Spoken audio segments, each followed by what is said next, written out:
So we've just come back from the break, and before we start our afternoon or our next set of sessions around sort of further problem solving, using different tools to do that, Sissy from Street Style Surgery is having a quick commercial break to tell us a bit more about what she does, and I think there's some opportunities she wants to share with people. So over to you, Sissy. Hi, thanks for letting me put this request out. So at the moment, I'm working on a project to get a proposal in to facilitate young people across the whole of Manchester to create artwork that's going to be displayed in windows in town, for example, like Primark, Manchester City Museum. So they're going to use the spaces in windows, I think it's 25 windows, and create artwork with young people. The initiative is called Our Year 2022, and it's about giving young people something back after the 2 years that they've been through. So I've been asked to put a proposal in for different workshops or performances that we could potentially do with young people to help them celebrate, you know, going into the new year. What are their aspirations and dreams, and what do they want to do to make it? So we've got projects. One of them's going to be plastic into an amazing aquarium, so like a bigger than life-size aquarium, you know, with like plastic bottle jellyfish and stuff like that. Another one is going to be a live performance with DJing, breakdancing, beatboxing. One's going to be a fashion installation. Another one's going to be a hip-hop poetry slam. But what I'm looking for at the moment is for any people who are working with young people, either through this year or through the summer holidays. So yeah, if anybody feels like any of these, they will be free as well if we get the funding for them. If anybody feels like these sessions will be a fit for any of their young people, if you could just pop your email in the chat, and then I'll grab it and I'll pop you over a little bit more information explaining about our proposal and what we're trying to do, and let's see if we can get involved and work on something together. Fantastic. Thank you. Sissy, is there an age? What's the age you're looking at? It's 0 to 18. Okay. Yeah, 0 to 18. So yeah. Sorry, yeah. Is the aim to get all the work in the windows all at once, or is it? Yes. Yeah, so it'll get installed in the last week of August, and then it'll be on display for 4 weeks. But they also want performance pieces as well, so they will allocate space within Manchester Town Centre, whether that be Piccadilly Gardens, Arndale Centre, and then the young people could have attended, for example, 3 2-hour workshops and learned to dance, and then they will perform that on one Saturday in the 4-week period, and that will get put in the brochure, you know, so people can go around the trail basically, and the public will be able to get booklets, go around the trail and see all the young people's work. And yeah, it's a whole like spectacle of like of them and them presenting their artwork. They did it last year, but they did it with artists. So I don't know if people remember that. I think it's 40 windows of creativity. I'm not sure if it's 40, but artists got their own window. But this time they're turning it into the young people will have their own window. Yeah, I'm on quite a tight deadline. I've got to get proposals in tomorrow with rough outlines of the areas and the postcodes. And then if I get accepted and we go forward, then I can start padding in other people's organisations. So if anybody's interested at the moment, just to be tied into this initial process with young people, then please do pop your email in the chat and I'll send you something over after. We need to plough on with our next session.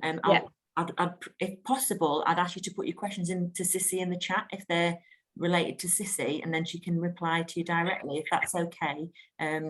Will that work for you, Imelda, or is it best to come? Is that okay? Lovely, jubbly. I put a few suggestions in there as well, and I'm happy to do intros if any of that's helpful, but you can Google at your leisure as well. Might know some of those characters.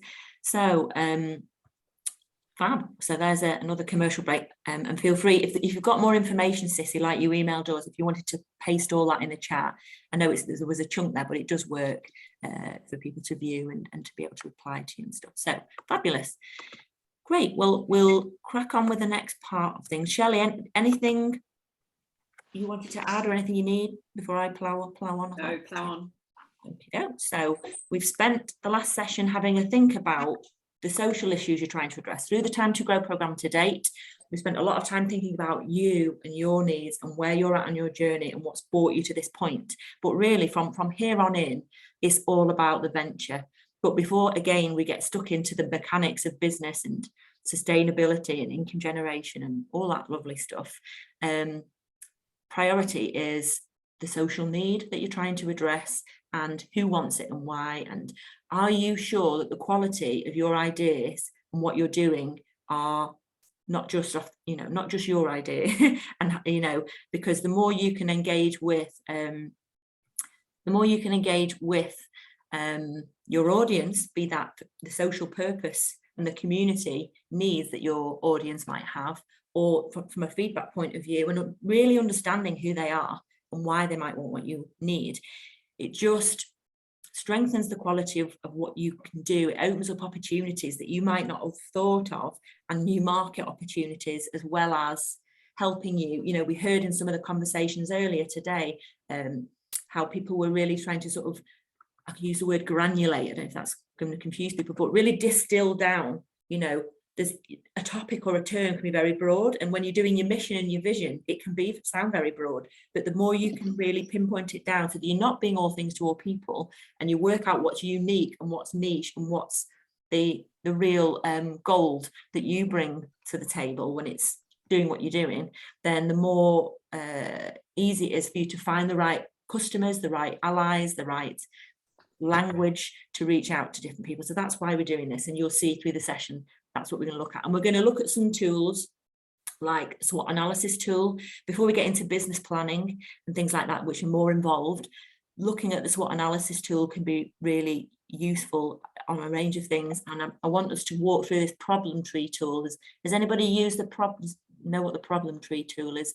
Used it before? If anyone's been dipped into or been on our programs before, you might have heard of that, but it's a way of peeling back the layers of the onion. So listening into conversations this morning, I'm really hopeful that this tool is going to help you really get down to the real issues and explore in a bit more depth who has these challenges, why do they come about, and what are the impacts and what are the effects, so that you can come up with new services or ideas or pinpoint which part of the problem you're trying to solve. So that will all become clear shortly. So let's see.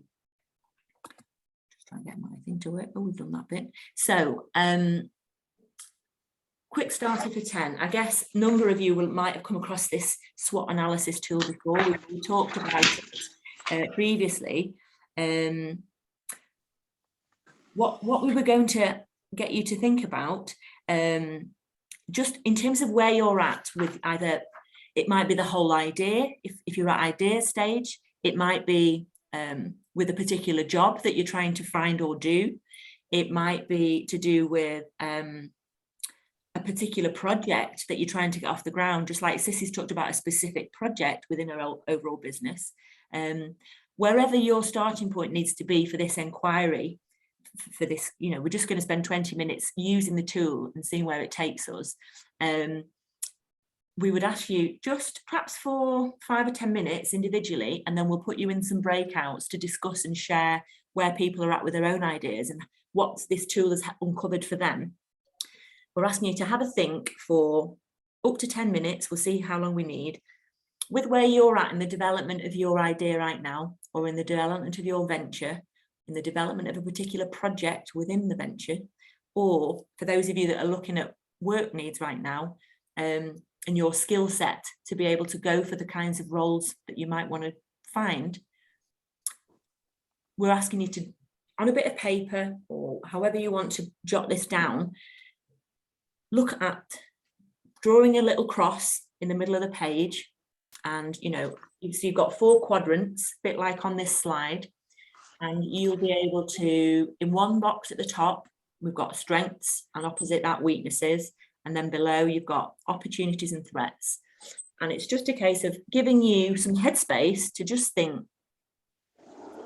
in terms of what you're trying to achieve right now. So, we've heard from a lady who's trying to get into the school to be able to challenge them on racial discrimination, where she's a family member's experienced some issues there. We've heard from somebody who's got a real passion for animals and is wanting to change the way, I guess, animal sanctuaries and what does he call them? Dogs' homes and places like that, access funding and resources to be able to sustain themselves and look after animals in that period of transition or in that period of being cared for. We've heard from, you've no doubt heard from lots of others in groups that you've been in, and then clearly there's your own needs. Just thinking through your ideas there, in the point where you're at right now, what strengths have you got? And what strengths, what are the strengths in your idea and in the stage that you're at, or in the point that you're at in your organisational development or project? Where do you feel some of the weaknesses or challenges are?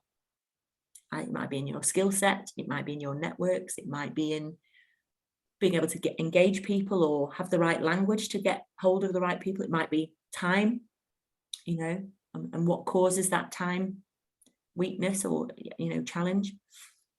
You know, what are the opportunities? There might be things that you know are available or on the horizon, or the stuff, things to explore that you're aware of. And what might some of the threats be?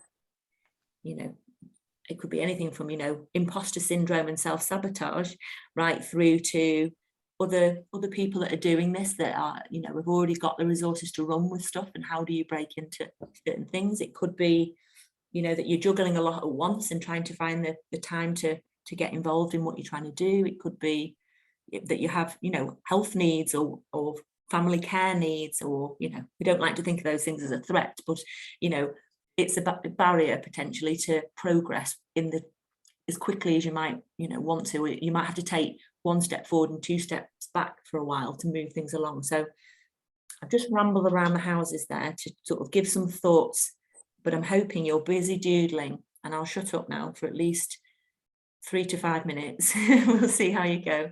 Just if anyone's got any questions, or if this isn't clear, or you're not sure how to angle this for your situation, I am happy to take any questions at all, and come off mute or whatever and ask away, or I'll leave you to it, you know. Okay, Who have we got? Fire away. Somebody got a question? Nicola, I just wanted to quickly ask you, opportunities, could you give me examples? So who's talking to me? I'm scrolling up and down to see. Asma. Brilliant. Opportunities, did you say? Yes. So, I mean, I guess in your context, you'll be thinking about Soul Sisters, I'm thinking, and you know, what's working well in Soul Sisters right now? Where's the real areas of strength in your organisation? Where do you feel things that you've got it made, it's moving forward and it's working? The weaknesses, you know, are obviously the opposite of that. In terms of opportunities, it could be is on your travels, in your networking, on programs like this, have you been coming across new people that could open doors for you? Have you been coming across, you know, in attending things, or new funding opportunities that may come up that you either know of or that you wish would happen? It might be that you've got members of your team now who are upskilled in different ways, and are there ways to build their, you know, skills and empower them to lead on aspects, freeing up your time? Is that an opportunity? So sometimes it can be things like changes to policy that are in your world, or sometimes the setting up of a particular organisation or body in your area. If something new is being established or a new initiative, that might be something that you could potentially get involved with or partner. So things that are happening out there that could become opportunities for you. Yeah, absolutely. I've just had an email from the lovely Michelle Cutler, who sent me a Safer Spaces directory. Is that an opportunity to work in new area? I don't know. I'm just giving you some. Does that help, Asma? Yeah, because I'm already working on that actually. You might be. Network. You might be. But in this incident today, this program, I've actually come on as for my coaching now, business. Yeah, that's what I've come on as this time around. So I guess opportunities is like, you know, have you come across new training that might be helpful for you? Have you, what opportunities do you need to look for in order to make what you want to do happen? And like Shelley says, from a policy point of view, the fact that we know, you know, not that we like the fact, but at least 1 in 4 people experience poor mental health in their lifetime, is coaching, you know, or given that, you know, people are returning to the workplace after COVID and they might be anxious, or they might be not coping well with remote working or whatever, is that an opportunity for you to go and find potential clients or work with organisations? There's things like in the news yesterday, obviously there's the levelling up announcements from Michael Gove. There's not much detail there, but for example, if they started to specify which areas they'd be putting some levelling up funding in, and that was one of your areas, then that could be an geographic opportunities for sure. Does that help, Asma? Definitely, thank you. I know that you leaders always help. Thank you. And was there somebody else there who'd got a query or a check? Hi, good morning. Hiya. What's the difference between weaknesses and threats? Good question. I guess a weakness is might be something that's closer to you. A weakness might be something that you can perhaps, this is my take, Shelley might have a different one, but I'm suggesting that in this context, you know, when we're talking about the strengths of your organisation, a weakness is something that you're perhaps aware of, something that you may have a level of ability to control or look at. yeah, I think that's right. I think and it's threat kind of is internal. external. Yeah, threats external, weaknesses internal. So whether it's you or your organisation or team or situation, it's internal and more easy to control. Whereas threats and opportunities are beyond external things that are happening. And you might not be aware of it as well. That's the other thing, is some of this stuff you're not always aware of the opportunities out there. You're not always aware of the threats, and so there's what you know, and then there's, you can do an exercise like this yourself, and just like we're going to do in a moment and put you in some breakouts. When you discuss this with other people, they might spot other strengths in you or what you're doing that you hadn't thought of. They might spot other challenges or weaknesses that you might not have thought of. And likewise with those opportunities and threats, it's a good exercise to not do in isolation. Sissy, I think you got your hand up. Yeah, I just wanted to ask, would like a weakness be not having enough time or no team or support? It's a weakness if it's something that's internal for you. So yes, if you know it's about addressing time management or finding other people to help, absolutely, time, you know, not having enough time is a weakness. If it's, but there's aspects of that time that are beyond your control. So our time can be affected when things come left field, and as much as, you know, there's aspects of planning and prioritization and putting in contingencies, which, you know, that's you strengthening a weakness. There's threats like, you know, like today, you know, my son's off ill. If he was younger, I'd be having a nightmare right now. Do you know what I mean? There's things that are a threat. So kids getting ill or family members, you know, unexpected hospital. Yeah, okay. Or getting too much work in. Absolutely, yeah. Yeah, okay. That's really interesting, because I've put time and energy under a threat. I've seen that as an external thing, and I wonder if, like, having too many opportunities or getting too much work in, that's a personal, because I understand that position that this is talking about, and I wonder if that's a personal thing to do with ability to prioritize and edit.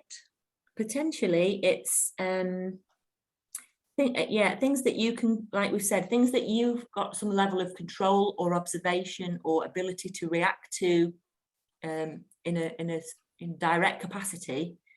You know, it might be something that you need to address, and so it's more of a not, I hate the word weakness, but, you know, it's more in your control. But where there's things less in your control, it's more of a threat. And like you say, just, you know, if you were to look at all the opportunities that were out there and try to go for them all, you'd burn out. You know what I mean? And it's a real balancing act, isn't it, between, especially when you're new and even when you're established, you know, because we've all got to try and sustain what we're doing, or in the early days we've really got to get out there so people know what we do. You know, not being able to say no to things can be a weakness, and yeah, going for too many opportunities and not prioritizing or not knowing what the best opportunities are for you can waste a lot of time. Yeah. So we're going to, I think we've had a little while thinking. Hopefully you've all had a chance to jot down some thoughts on strengths of where you're at right now, weaknesses, opportunities and threats. And likewise, if work is a thing for you right now, I'd perhaps be looking at this either from a personal point of view, which is hard to do, or from the point of view of, you know, of the jobs lists or of the jobs opportunities or career path that you're going down right now. You know, what you know, what's working in terms of what you're trying to do, what's not, or what skills and what attributes are you bringing to the table, and what are areas for development. It sort of builds on yesterday. And in terms of opportunities and threats, you know, it's a case of, it would be more around where you're looking for those opportunities, whether you've got people that can help you prepare for, you know, finding the right opportunities, in getting in the interviews. And threats are a range of things, from, you know, motivation, self-esteem, keeping, you know, having the time to deal with, you know, applying for jobs is a real hard slog, and so, you know, energy levels and your competition, unfortunately, the wide world applying for work right now, you know, is a threat. So it's those sorts of things. So we're going to pop some breakouts together. I'm going to stop sharing for a second, if that's okay, because it's clear what that is, and just check our breakout rooms. Am I all right for time? Just about. I'm just going to put you in breakout rooms just for a couple of minutes, really, just to see what you've made, probably for 5 minutes in I'm about, my system crashed. Oh, brilliant, thank you, you've done that. So yeah, we've popped you in 3s, give or take, 2s and 3s in the main. Thanks for that, Shelley. And it's just a, sorry, Nicola, I think they're the old ones. You might want to Are just they? recreate Oh, and it'll shuffle them up. what I'm going to do is I'm going to close that. I want to put people in pairs, really, because I think they'll get recreate. There we go. How many we've got on this call? 24. So let's have 10 and see how we do. There we go. Recreate. This is me and Shelley in there as well. Oh, hello. It's gone funny. I'll just try that. There we go. How are we looking? Yes, perfect. I'm just checking a quick thing to see. Oh, there's who? Where am I or you placed? We shouldn't be in it if we're hosts, but oh, good. That's but right. I know I was in the last lot. where were you? Let's have a little look. Let's see. I'm just looking for Sarah to see who you're with. Yeah, that should all work fine. So I'm going to click open rooms, and just for a couple of minutes each, just to share or observe or see what you made of what you found. How you found that task and what you found. Okay, and it's just a case of trying to join your, when it pops up to say join group, hopefully you'll be able to join your group. I don't know how easy that is for you, Amy, on your thing, or if you're there right now. I've got a lady I can move if it's too fiddly. Oh, she's gone. Perfect. The system works. Sorry, I've run over already. with it. But we were slightly behind anyway. For it, Yeah, so. I'll speed up on, try and speed up on the next bit. Problem tree is the next main thing. Fine, we'll see how we do. There's a lot to rattle through in the next bit, so I might even, if I needed to. Anyway, let's see. We've got 45 minutes for lunch at the moment, haven't we? I think. Yeah. So if we needed, we could take a half hour rather than 45 minutes. So we have time.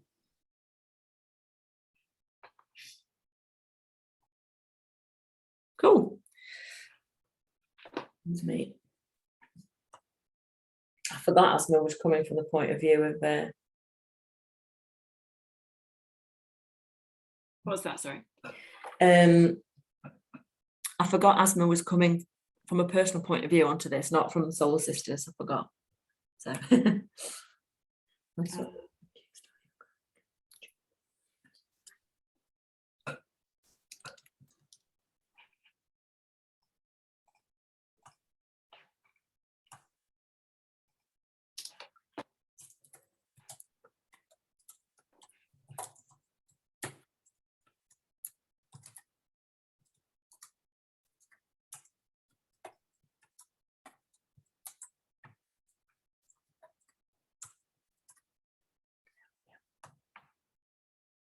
right.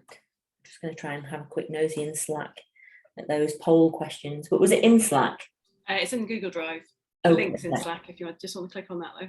Got you. Yeah. Where am I? For real.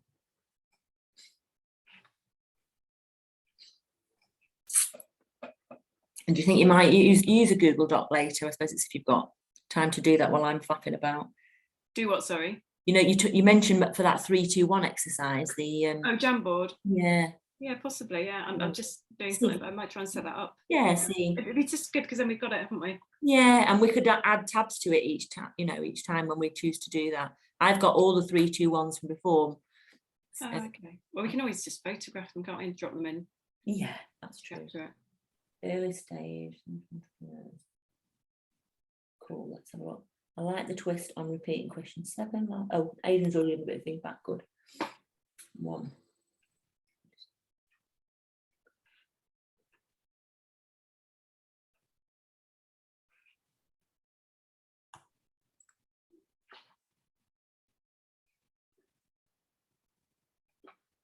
I think that gives a nice spread, doesn't it? And although there's a lot of them there, I'd like to. I think there's no harm. I mean, we can pick and choose, but I'm quite. When I get a chance, I'll have a good read, and we might share this with the team tonight, just to say these are the simple sort of polls that we're thinking of asking, and they might have a view. Yeah, and there might be something else that we want to add in, but yeah, just wanted to keep it really, really direct. Yeah, no, that's perfect. And I think I wonder, just a suggestion, and I'm not suggesting, we might need to bring them back in a minute, whether Should I give them a minute? Yeah, better add. Yeah. You're right, going and broadcasting. Yeah, I'll do it. Cool, thank you. I wonder whether we launch them on one day and we just do a question an hour. We could schedule them, you see, we could schedule them a question or a question an hour, a question every half hour, or whether we do a few on. It's just how we get. It'd be nice that if people know we're going to do this, to look out for them on Twitter on these days, so that you can. And what I can also do is create a Twitter moment, so they're all listed in one place once they've been scheduled. That's a good idea. Yeah. Do you think unless we get them out there and then just retweet them on different days to try and get a bit more reach? True. I'll have a play. Yeah, we'll have a look and a play about with it. It's on Instagram. They'll just sit. I don't know if you can poll on Instagram, but they'll just sit there and then they don't move, do they? On Twitter, they'll be moving around. It's whether the one poll you can keep retweet just the one. So we're not. There won't be a new. Yeah. There won't be a new poll because we need the poll to tally it to the 1 point, don't we? And in Facebook, it'll be sort of. Yeah, I think the only way of doing it is retweeting it rather than. Yeah, exactly. Lovely. That was just a quick. Oh, that was quick. That was too quick. I know. Don't worry, you'll get more time. That went quick. It did. I'm sorry. It went too quick. Way too quick. I know we've way too quick. We've been generous with our time in all our breakouts lately. Yeah, we haven't even finished saying the hello, and then it was like 58 seconds more. It's hard, yeah. It's like, ooh. But yeah, a couple of minutes each. It was just to have a look, and knowing that within these sessions, whether it's on Zoom like this or whether it's physical, just helps be a bit more succinct, and also helps make sure that you offer the other person the time to feedback as well. We're all guilty of hogging airtime, me especially. So the next part of this little exercise is to then go in to look at a different thing. So just pull this back up. So hopefully that was a helpful start for 10. What we're moving into now that we're going to get you to think about, and I'm not so worried about putting you in groups to discuss this too much, because you'll complain that you've not had time to talk about it. But what we're doing now, we're coming back to this afternoon, and we're going to spend some quality time on this, but we want you to start it now, and then I'll talk about some other stuff, and then this afternoon we'll revisit this. So this problem tree it looks like child's play. It looks like quite a simple, doodle. I have to say my art skills aren't great, so I love things like this. And if you think of a tree and you think of the elements of it, we're going to use the tree as a kind of analogy, or the sort of layers, the sort of format of it, to map out what's going on. So you've all identified, or you've tried to identify what the core social issue, or perhaps 2 or 3 social issues are that you're trying to address with your venture, project, or future career planning. And what we're asking people to do here is initially we're going to get you to look at the root causes. So what I would suggest is, if you've got a piece of paper to hand or a notepad, this is why we mentioned this earlier, and hopefully you've got some paper to hand, or you can doodle this on a screen if you need to do that. We're getting you to think about what the root causes are of this problem. I've got an example for you in a minute, so you don't have to think too hard just yet, but root causes of the problem. Well, let me take a step back, sorry. Well, yeah, you can come at it from any angle. I think you can look at the root causes and think, how does this problem come about? But you're working towards, what's the core issue, or the main effect that's happening, and then what are the wider societal effects? So I'm rambling around the houses. When I show you an example, it'll become a lot clearer. The idea of this activity really is, as we've been doing all morning, getting you to take a step back, from this headlong thing that you think you've been doing, or all the things you've been trying, to just take a step back.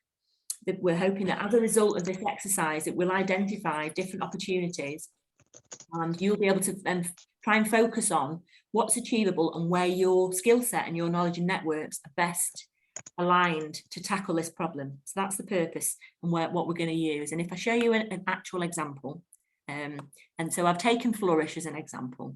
So when I use this tool, I find thinking about the main problem is the good starting point. So for Flourish, one of the challenges is the underemployment of women, or the another phrase that we sometimes use is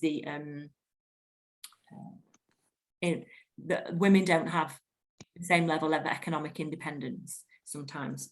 So the underemployment of women is the core challenge. So when I think about, well, what are the root causes of that? Some of those include inflexible workplaces in the first place, be it about the hours, be it about the culture, be it about traveling and access and the cost of getting there. These are all, I would put these down as little root causes. Childcare costs are another, and that might be finding the right childcare, flexible childcare, location, so really tease out all these root causes and issues. And obviously, skills gaps and confidence gaps. That might include, language barriers, that might include the cost of getting on these things. So those are some of the root causes as to why there's an underemployment of women. And frankly, undervaluing homemaking, is another one, so that's another area to this problem. And then you've got, so how does this play out? Because of these root causes, we've got the underemployment of women. What then happens as a result? And in this example, we're saying, some women, not all, are frustrated because they're not able to realise their full potential, either in the workplace, in the sector they'd like to be in, or, earning at the level they would like, or they just can't even look at what they'd like to explore because they feel they can't, there's barriers. Also because of this, the world, so in a societal sense, the world's missing out on billions of, potential economic activity of women, because we're just not finding, be it employers, sectors, like corporate sector, public sector, voluntary sector, and the whole world, frankly, are missing out because more women aren't in the workplace. That's not suggesting that all women should be in the workplace. It's just, if we've not got these brains and this energy and the talent and the innovation that women can bring to the workplace, we're missing out financially as well as physically. And aside from the finances, fewer women are then influencing policy, fewer women are involved in the design of products and services, the design of medicines and all sorts of things that then, we experience, and they're not necessarily fit for purpose. So that's just what we're trying to help you to think about, is really peel back the layers of the onion on what you're doing. Does that make sense? And what we would ask you to do, and let me just see what we're asking you to do now for a couple of minutes, is to, I'll probably give you 5 minutes to have a look at this, and then we might have a chat in the roundabout before we move on. But we're suggesting, that if you think of what's the core issue, so when you've been talking this morning, what's the core challenge, the core societal issue that's, it might be racial discrimination, people are racially discriminated against. It might be Core issues. it might be, what were other people talking about? It might be the core issue is that we've got all these animals that, people can't find homes for, and animals need looking after, they need welfare, they need these trusts and places, and there's a growing need for that. So what leads to that being an issue, and who does it affect, and what then happens in society as a result? There were other people that talked today. I'm trying to think of other examples about a whole range of things. You were there talking about it. So start with what that issue was that you were chatting about this morning. Can I have it? Think about, be 1 second, think about what those root causes were, and come up with 5 to 10 if you can. Think about what's the direct impact of this. So when I say direct, what are you seeing and noticing and experiencing, and what's happening in your immediate community? What's the ripple effect that you're spotting? And then take a little step further on from that and think, and how is that affecting the UK or the wider world, if you can? And it will give you like this stretched out problem that's got lots of multifaceted angles to it, and some of which will pop into your head today that you'd perhaps not thought of before. Some will be all the nuts and bolts of what it is you've been trying to do, and we'll come back to that in a moment. So somebody got some questions? Have they? Or you're busy working away? If anyone has got questions, there's a hand up there, Mel. Yeah, that when I'm doing this exercise, but I keep finding myself, in the wider societal effects, I keep thinking of the opposite. I feel like the wider societal effects are like what's going wrong and why they need me. Is that right? Because I want to write down all the really positive things that could happen if I got to do what I want to do. It's a bit of both. Initially, we're just trying to get out all the problems and all the challenges and what are the root causes and the think about the demographics of who you're working with. We're going to get into this for a much longer length of time this afternoon. Okay. I just want you to start this now, throw down what's coming out of your head now, and I would suggest to try and focus on the problems right now. Okay. We don't like to focus on you could problems. end up with a mirror image of problems and solutions. Exactly, that's where we'll get to by the end of the day.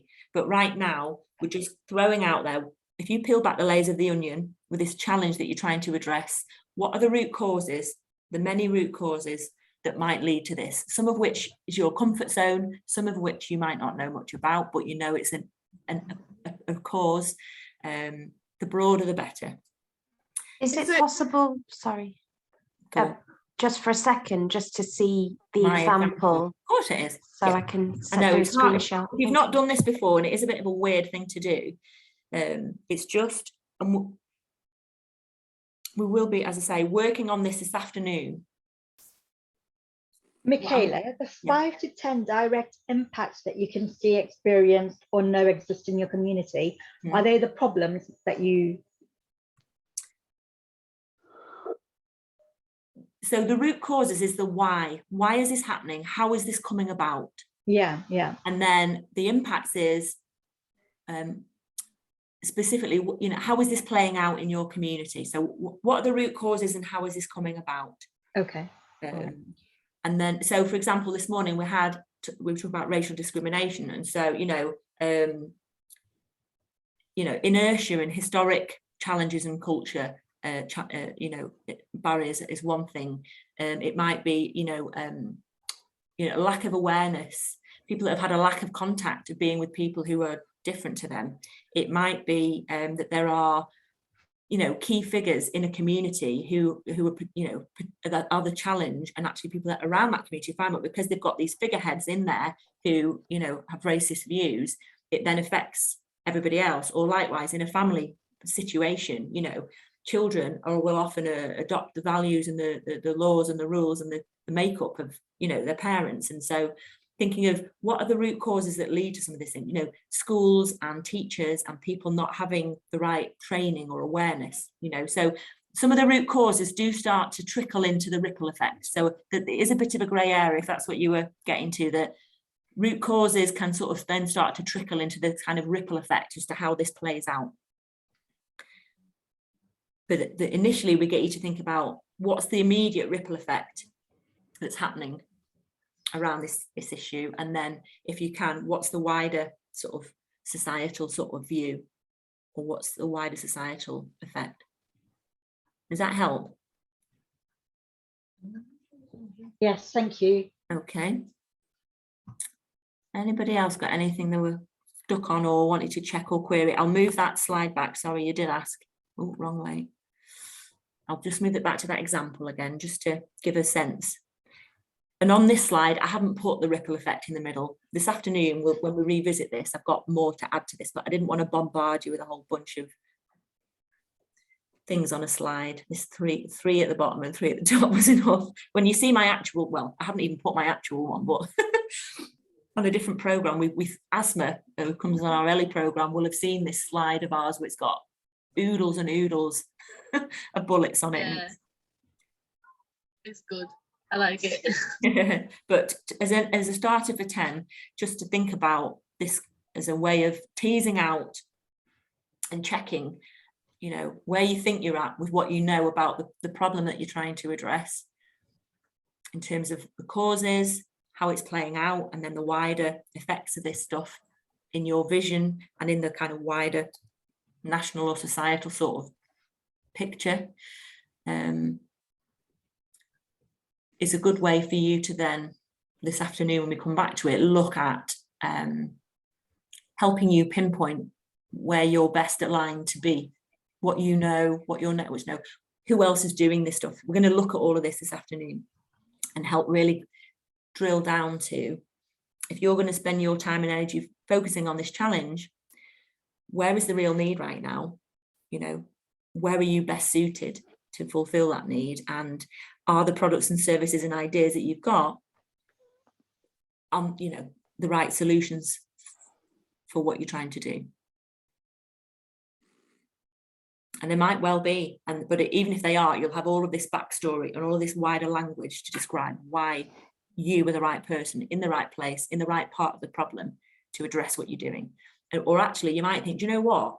As much as I know loads about this and I'm doing this, the real needs over here, this is what's not being addressed. Or you might realise that there are lots of agencies and organisations tackling a certain point and you want to work on something else. Or we'll come back to it all later, but it was just, hopefully you've had a good few minutes jotting down thoughts in that problem tree. And I'm thinking, rather than put you into groups right now to think about this in pairs, because I think you'll get frustrated at not having enough time to chat. We've got time this afternoon to talk, so there'll be space for that there. Am I right in thinking we're taking lunch at 12:30, Shelley?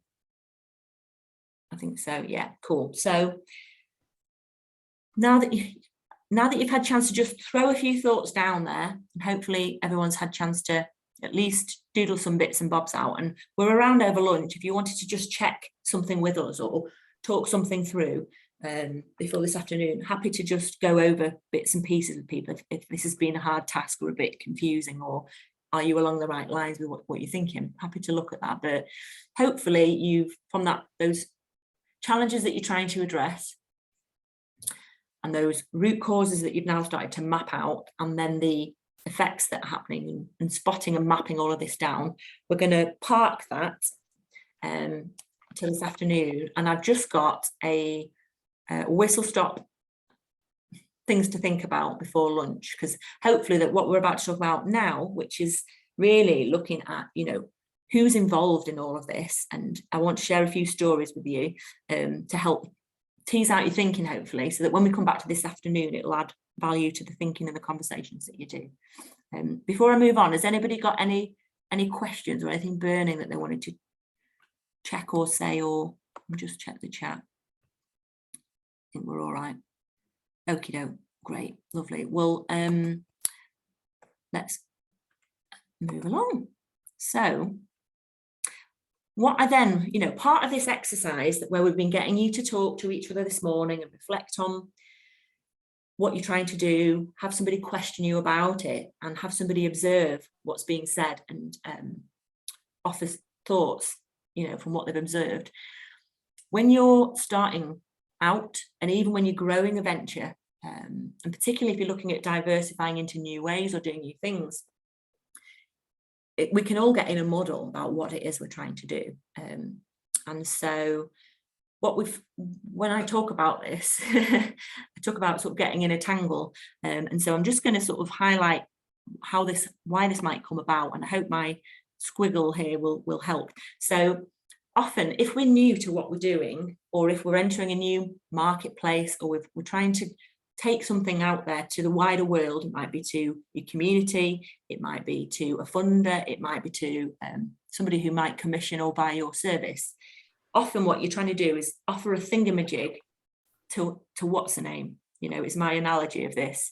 If you've not fully refined what it is you're doing and how you're communicating about it, it's a thingamajig for what's the name, until you've really pinpointed down what's going on.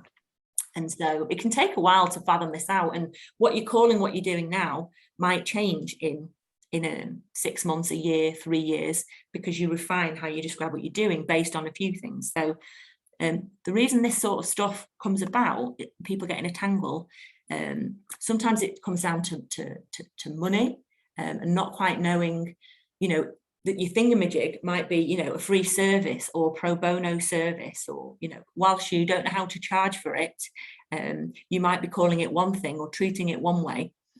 In terms of understanding who's going to benefit from this as well, and whether they're going to directly or indirectly, you know, affects what things, you know, the way you communicate what you're doing, and we'll come to that in a minute.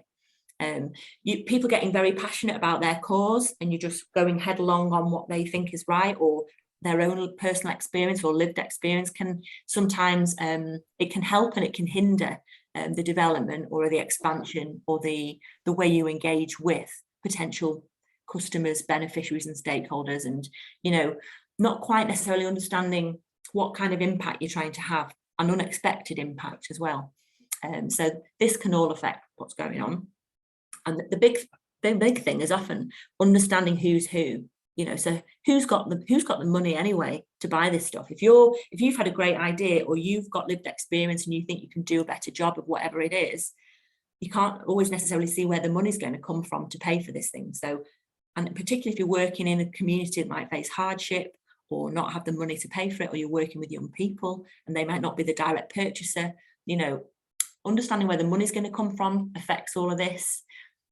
Understanding the different needs that you're meeting, as we've been saying, the way you're communicating what you're doing, and trying to understand what level of ambition you've got as well. You know, understanding, you know, have you got the power to create some sort of impact, some sort of shift, or some sort of sustainable change, and you know, there's no right or wrong sort of vision for this. It's just we're throwing this out there so that you can think about where you're at, what you want to do, where your goals are. Okay, so that's my little description of my thingamajig to what's the name, and I'm going to try and tell a story now to unravel and give you an example of how this got unraveled for me in one particular instance. So many moons ago, I ended up in a job where I was running a health spa and wellbeing centre. It was a social enterprise health spa and wellbeing centre. I was, you know, I knew all sorts about social enterprise, and I knew an awful lot about project development, how to manage things, budget, you know, I knew a lot of stuff, but the health and wellbeing world was a new one on me. And I was looking after somebody else's money to use it to create this, to had this blank canvas. It was a basement of a historic building in Liverpool, to turn it into a health and wellbeing centre and all sorts of stuff. And I was in a right, you know, thingamajig to what's his name situation, because I had to learn new language. I had to figure out who's who. I'm not from Liverpool. Why on earth will they listen to me? And I was new in the organisation as well. So there was a lot of like, yeah, there's a bit of fear and intrepidation, you know, all the while my marriage was breaking down, by the way, but that's just a by the by. But, you know, there's lots of things that impact and affect the speed, the level at which we can digest things, and, you know, what was going on, you know, in terms of how and when you want to take ideas forward. So with this particular, there were lots of things that happened in this health, spa and wellbeing centre, but one of the things that happened was we set up a fantastic health and wellbeing programme. Now, when I first started this, I just knew that we'd got lots of women who weren't achieving their potential, lots of women, and it was the first time I'd ever worked in a women's organisation, actually. I hadn't done anything like that prior to that. So there was a lot of women who had got physical and mental health challenges. There were a lot of women not fulfilling their potential. They were all coming to this place because it was an alternative education centre, you know, for people. That entry point of coming in was, how do we get hold of these women, and how are they, you know, what can we do with them? And at the time, it was at the time when PCTs, primary care trusts, were disbanding, and you know, there was a finite amount of money what we could do. The only money I had was for the building works. I didn't have any money to run much inside the building, so I had to go and figure out, how are we going to set up a viable business model in this place, and who might want to use the space, and how do we invigorate the community to get involved, you know, was the starting point, you know. And there were all sorts of challenges. You know, the main challenge was, you know, women that were not accessing support and services, trapped in their homes, perhaps stuck in situations with feeling like they got a lack of support, and certainly a lack of financial means to do an awful lot, let alone take a hold of their health and well-being. So I had to go and think, you know, I had to come up with names for these things. So the name of the thingamajig ended up being a health and well-being programme, and the people who we were involving, you know, had various names. So the women that we were trying to support, I don't like, you know, disadvantaged women, you know, we'll put that there as a term, but, you know, women in Liverpool within a couple of miles radius of the building, you know, if we're being specific. And then it was, well, they haven't got the money to pay for this thing. And what might they want anyway? So we spent a lot of time having some, you know, focus groups and fun events and taster sessions to bring people in to talk to us about what they might want, what were their challenges, what were their issues, what would they love to be part of, what would they love to see happen, and that fully informed, you know, what we designed and what played out. But even though all these women are there with, you know, wants and needs, thinking about how we were going to make that happen was different again, you know. And you'll see here that the journey that we went on to make all of this happen involved multiple stakeholders. It involved Liverpool Women's Hospital, and I'll come to how that played out in a minute. It involved Liverpool's Women's Hospital, so they were a what's the name, you know, what's the name. One of them was a particular person at Liverpool Women's Hospital who was happy to listen and happy to try and influence and back this idea.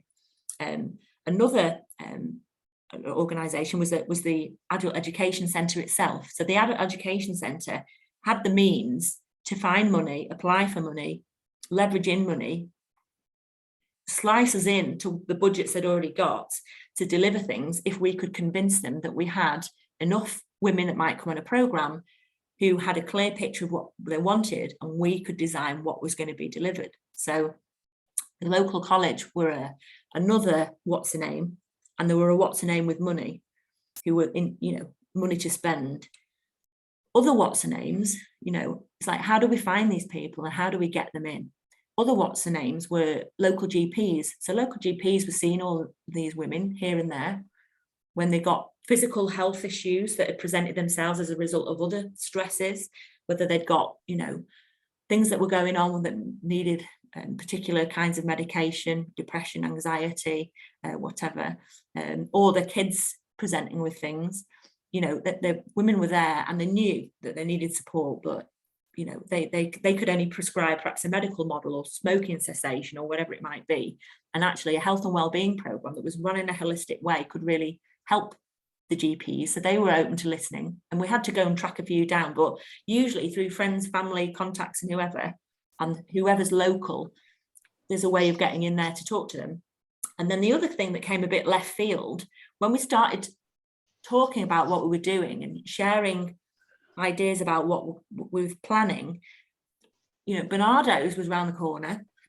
And they'd got lots of, you know, young carers, and the young carers, there was money there. Bernardo's had some money, and they had 20 young carers. And so what happened was, as much as we ran health and wellbeing programs for the women we'd imagined we would, when Bernardo spotted what we were doing, they said, could you tailor this to our group? Would you come and run some sessions for our young carers? So I'm just I guess showing you how by the time we were able to refine this down and say we're running health and wellbeing programs for, you know, diverse women, disadvantaged women, local women, whatever you might want to term people, we knew what we were trying to do, and we could then start to give names to these people. But until you pinpoint them down, you know, it's all a bit of a blur. And what I would say is, you know, by growing your wider network and pinpointing specifically down who people are, it helps with referrals to things that you're trying to do, whether you're trying to refer someone to a focus group just to explore it, or whether you're trying to actively market something to a particular group or a wider group of people. It can help with both the co-design of things to make them fit for purpose, but also in the delivery of things. We talked earlier about having too much work, and that can happen, you know, and if you're designing something and you know there's a big need for it and you could actually get swamped, growing your network and spotting people who might be able to help co-deliver things with you is a way that you don't burn out, or that you've got people in your back pocket to share the load with you as things evolve. And clearly your network's all about raising a wider awareness of things. When you think about who might be interested as customers or otherwise,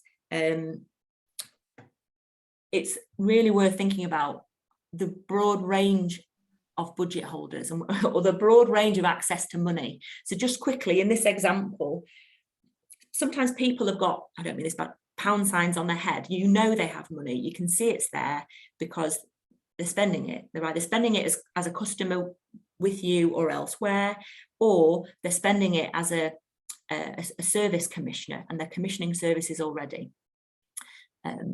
And so in this context, but sometimes they don't have money on their foreheads or wherever, and actually they offer something additional to you. It's not all about the money. So in this context, the women themselves didn't have any money, but actually they had an economic value to them. I'm ashamed to say, but that's the way it is. If you're putting on a training course, provided you've got 10 to 15 participants, they're an economic unit to a local college or a funder, you know. So then that just because they haven't got the money to pay for it doesn't mean, you know, they're not part of the equation. They absolutely are. And the women's hospital, we were too small fry for them to want to spend money with us, but they would talk about us and they would big us up, and we could take them to meetings, and they had staff who might get involved in the health and wellbeing programme, and people who might come and deliver workshops, and nurses and whoever else that wanted to come and have talks with people and stuff. So the women's hospital didn't give us any money, but they gave us their time and they gave us their endorsement, and they gave us you know, people to come and deliver stuff. The GPs didn't have any money, but they could refer people, and again they gave us that endorsement. And the carers group, you know, you wouldn't imagine young carers have got money, and there's a good chance they haven't, but the people supporting them did, and Bernardo's, you know, paid us to run this stuff. So, you know, and there were all sorts of other collaboration and support opportunities that came out as a result. So I tell you that as a little tale. I think somebody had a hand up. Was it Jen? Yeah, fire away, Jen, with a question. I've got a task I'm going to get you to do in a minute before we have lunch, so don't worry, I'm not going to just talk at you. Go on. Yeah, very quickly, it was so inspiring to hear this example, and I see it working in Preston with trying to do something similar. But how do you, during a pandemic, how do you create these tester events because there's loads of Facebook groups. So is it just like the way we've done it, put a poster in a group and say, and ask the church and say, can we use the room for free, and just encourage people to come with a very specific target, like goal, like we want to listen to what you want to do in the community? There's a few ways, aren't there? So I won't use this example that's on the screen here, because this was a couple of years ago, but if you think about Flourish, we've got how many people? 35 women on a programme, and this is our 4th one, and they've all been packed to the rafters. And then the way we've gone about finding you all, when it's been quite difficult for people's minds to want to think about something like this, let alone commit the time to doing it. And we've had to get used to using, I'd never used Zoom before the pandemic. I used to come out in a cold sweat at the thought of having a Skype call. So what we did was a few things. So you can do this completely remotely. That's an option for people if people still won't come out, can't come out, or there's just, COVID's rife and people can't be in a room, or they've got their own health issues and it's not safe to do so. So what we've tended to do, and it might not suit all people, but we've been really encouraging people to use Eventbrite. And so we can talk to people, ring them, go through referral networks, and we invite people to come to something via Eventbrite, because Eventbrite's a really good tool for just getting people to commit and pinpoint them. And you've got the database of names who are coming, and you know who you're emailing to say, or texting, or call, to say, thanks for registering, blah, blah, blah. And here you go. You've all had this stuff, and many of you signed up to our online sessions where we gave a bit of spiel out for the various medium. You booked on through Eventbrite to come and find out more, and we gathered you all in a Zoom room, and there was a bit of inspiration and a bit of chat and a bit of questions and what next type stuff. And so there's doing it through Zoom like that, but there's some of you as well who perhaps came to something physical. So we've hired rooms. In the early days, God, I've rarely paid for a room up until recent years, but free room hire is a thing. It's getting tighter, but through church halls, like you say, or contacts, corporates, you can get space, and so long as you feel comfortable, you socially distance and whatever's appropriate for your group, then absolutely physical. We're finding that people want physical more than they want virtual, time and time again. There's kind of two camps forming, and the physical wanters are bigger than the Zoom wanters, and the Zoom wanters are usually the ones who have there's a level of anxiety, or there's a level of physical health issue, or family members. So there's good reasons why people choose both, but there's absolutely the ability to reach out to people in that way and bring them along. Just one quick point. In my city in Preston, we had a women's group, like a really amazing, very successful charity that gives out free food and surplus food to families, and one of the men set up a men's group, and one of the women set up a women's group, and loads of women were interested on Facebook. There were 20-30 people interested, but when it actually came to actually coming to the group, there were about 5 people, and then the next week about 4 people, but different people. And so it was just what we found, and that can happen, things take a lot longer to come together than you might imagine. And so I remember back in the day when Flourish first started, and we ran these, we didn't have these programs, we ran a monthly peer learning events, monthly peer learning events, we call them. What the hell does that mean? But it was like a get together where entrepreneurs, social entrepreneurs, women with lived experience were running a session on stuff, both for us to all get some really good training and high quality learning for free, and for them to showcase their wares and pitch stuff and whatever else. So that's how we started. And yet at the beginning I can think back of running finance sessions where we had 4 people in a room, and others where we had 12 to 15, and you'll see on the call today we've got about 20 or so, 25. It takes time to build, and what people don't realize budget for or think about is you need consistency with a group like that. So it needs to build, whether it's weekly, monthly, 3 or 4 times a year. You can't just offer one option, because you need to, like one of our Zoom things, we always offer like 4 dates, and some you'll get not very many, and some you get a load. So I'm gonna hopefully that's been helpful, and we can chat again about this stuff, and it's something to bring up in you know, peer breakout sessions and with a mentor later on. Just before we break for lunch, because I'm conscious we're nearly there, I just want to show you this crazy thing. So I won't do that.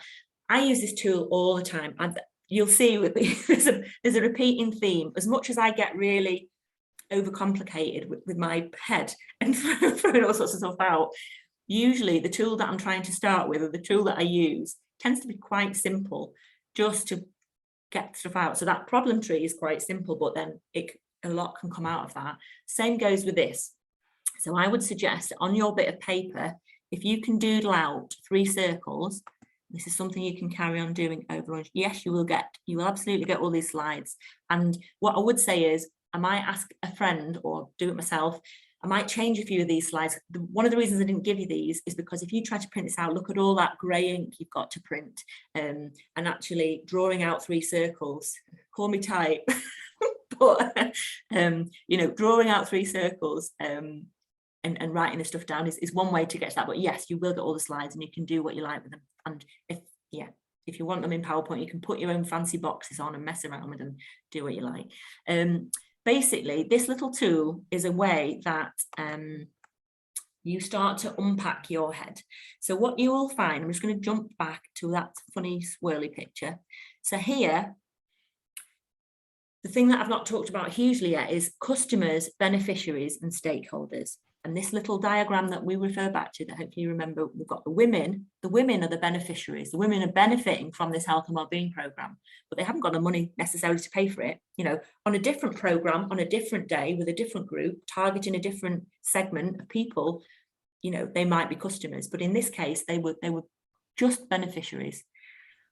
The customer of this, the customer was the local college, because they paid for the programme, and another unexpected customer for a bespoke version was the Bernardos and the carers group. So we had local colleges customers and the carers customers, and then wider stakeholders.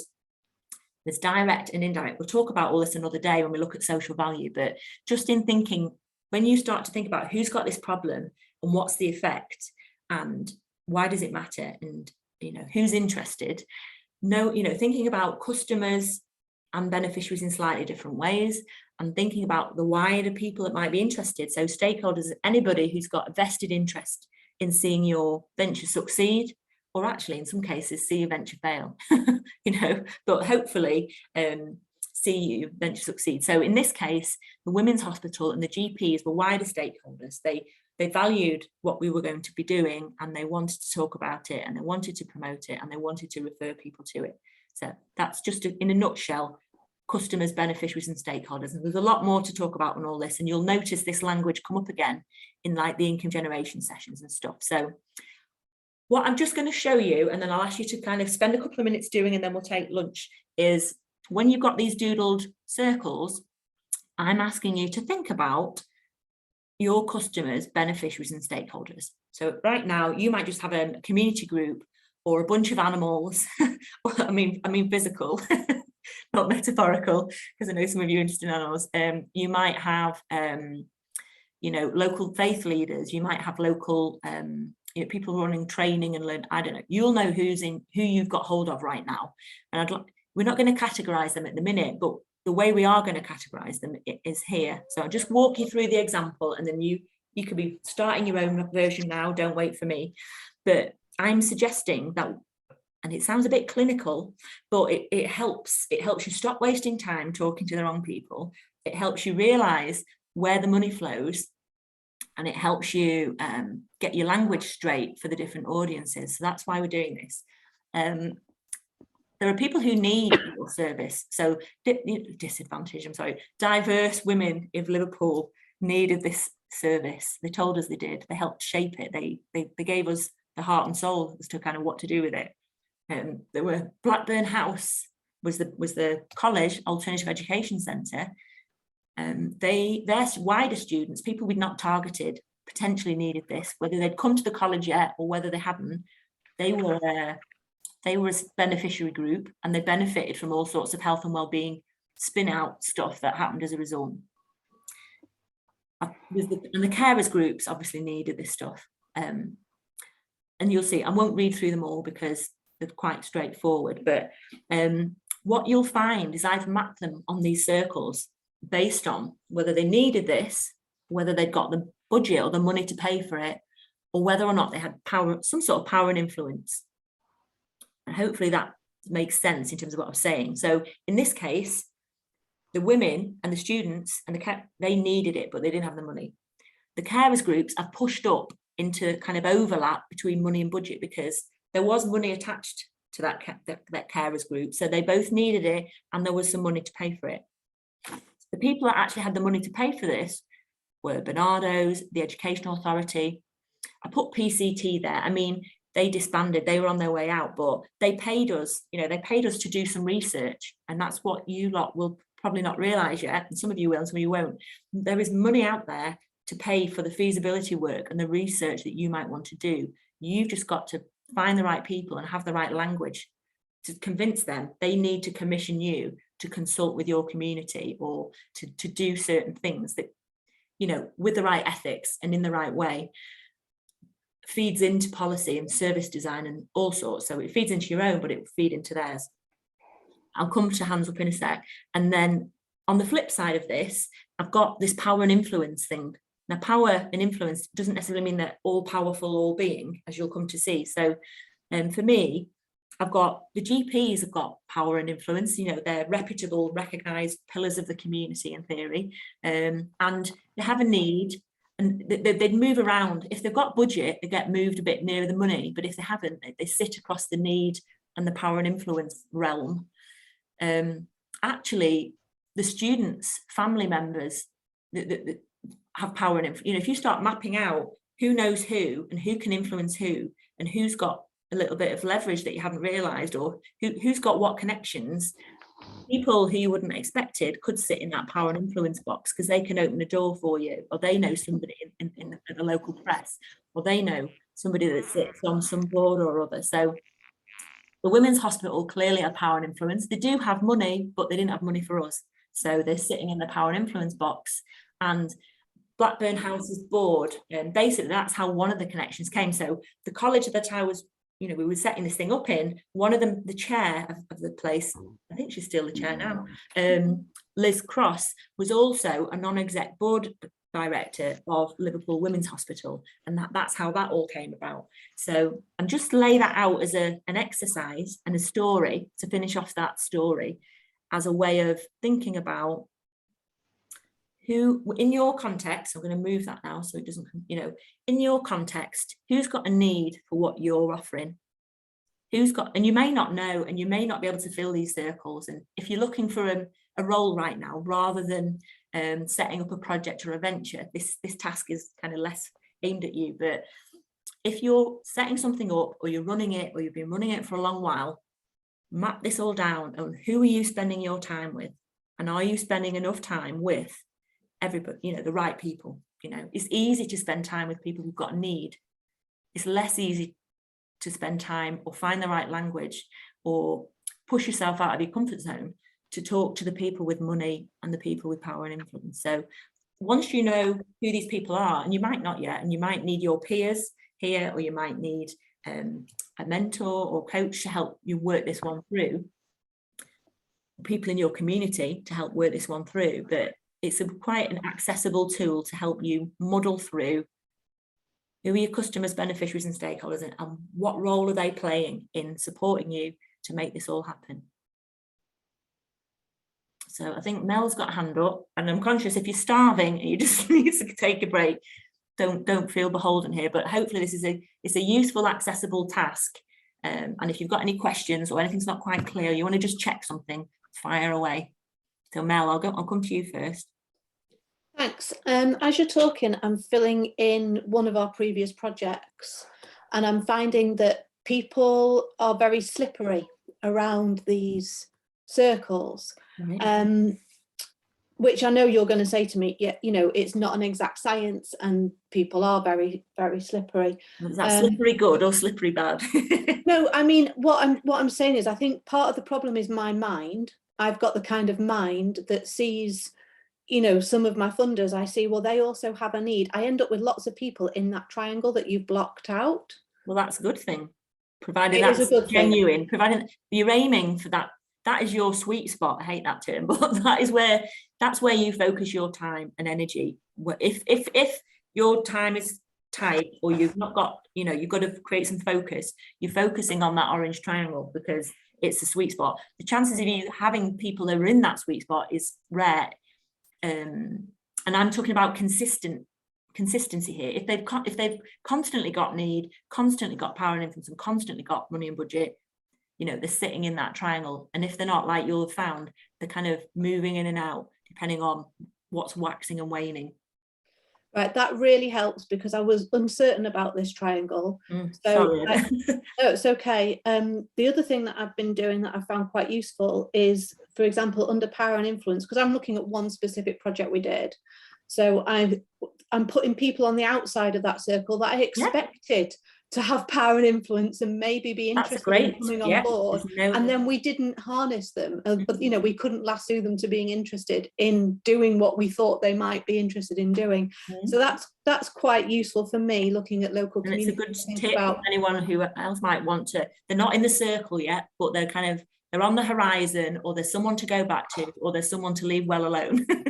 Exactly. Yeah. Thanks. I think I needed that sweet spot unpacking, so that's really helped. Anybody else got any thoughts, questions, observations? I'm happy to take a few, and then a couple of minutes. We've still got a good half-hour lunch break, so don't worry.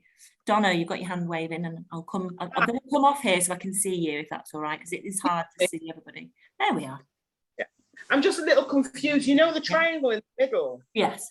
What is that? So that's what Melanie was just asking. So where these three circles overlap, that's the pinnacle. That's the way you perhaps best to put your time and energy, and it's rare that so as you'll see, I'll just reshare so in case it sounds a bit weird what I'm saying. So that triangle there is where the intersection of these circles. So that triangle means the people that are closest to the triangle, the agencies, organisations or individuals.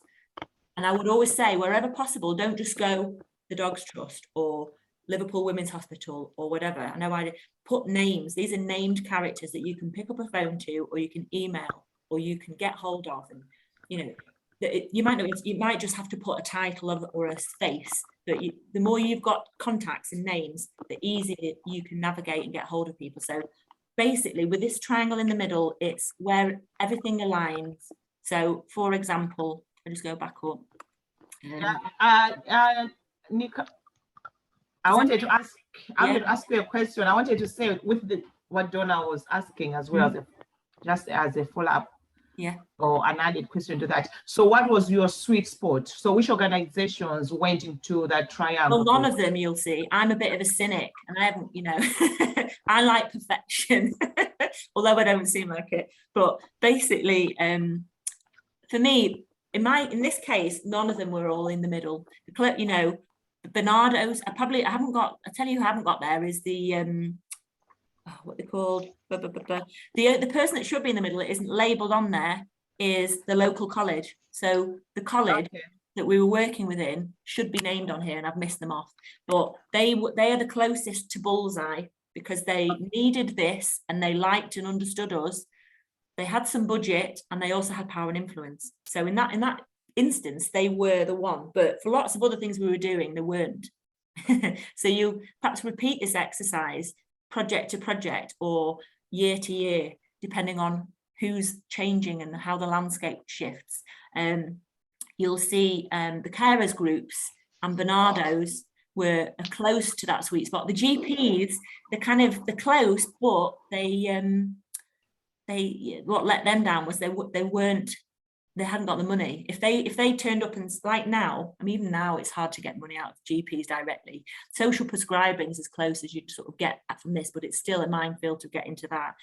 If the GPs had a bag of money or a check or a director saying, let's talk to you about doing something, they'd be in that triangle, but they weren't. They were just happy to say, yes, we'll help. Yes, we like it. Yes, we can refer people and we'll say nice things about this. So they're on the edge of that triangle, but they're not in it. So I wasn't going to spend hours and hours and hours of my day going talking to these GPs when I had so many other people. Do you know what I mean? It helps you prioritize who you're going to talk to. Does that make sense? Yes, yeah, it does. It does. Any other questions or tips or things? Or anybody done this and had a brainwave, or who will pay us? Oh, I'll tell you that another time. Yes, they do. They do all have money. You've just got to put on the right suit and the right pair of shoes. And I'm not saying suit, you know, but put on the right disguise or find the right people of power and influence. It's all about strategic links and networks, which we will come to in other sessions. Anybody, any other? I'm conscious we are going to go for lunch, so I'm just going to stop sharing so you get good. And probably a question, not to you, but probably to everybody here. I just wanted to find out whether people have used technology in terms of social media handles to find people of influence and even to get some pots of money. People might have, it might be, you could perhaps put things in the chat there, because I know people are wanting to head off for lunch, but okay. Yes is the answer. You've got several sessions looking at social media and how to use it well. And I would really recommend that you go on some of the bolt-on courses for that. I'm going to get you in the chat now. I've got a link to, I'm not running the session because we couldn't factor it in, but I ran this thing called Twitter, Why Bother? It's like a Twitter chat once, and it reads a bit like a comic. It's like a big strip. And it talks you through what is Twitter, why would you bother with it, how do you get the best out of it, and loads of people give their views on why bother, and they talk about hashtags and who to follow and who they follow and blah, blah, blah. So yes is the answer to some degree, and Twitter's your medium for influence in terms of our sector. People in Facebook and more community groups and this, that and the other, and what people like and don't like, and geographically based and thematically based conversations. But your strategic leaders and budget holders will rarely be having a good old share or chinwag on Facebook, whereas they will be putting stuff out on Twitter and observing and following things that they want to track. LinkedIn is another really good one. LinkedIn, yeah, start to engage with people on LinkedIn. I saw a great talk on corporate partnerships, and the lady who had a good deal of success getting corporate sponsors. Yeah, she basically talked about stalking people on LinkedIn. So you never go in with a cold request. You start to build up a relationship with them. Express an interest in stuff they're doing, share some of the stuff you're doing, and that's the kind of fertile ground from which things could happen. We've got sessions on this, but yeah, Twitter and LinkedIn are the social media that link to this conversation we're having here. Facebook and Instagram link more to your wider customers, the people you're serving, and anything else, showcasing bits and bobs. Anyway, gonna finish so we can get some lunch. Any other questions, shout them out, put them in the chat, and we're gonna take a good 25 minutes. We'll aim to start back at 15:15. I appreciate we might need to start back a little bit later, but we'll see how we go. And if you want to bring your lunch and just, yeah, but I want you to get a breather. So let's head off screen and have a good lunch. See you in a bit.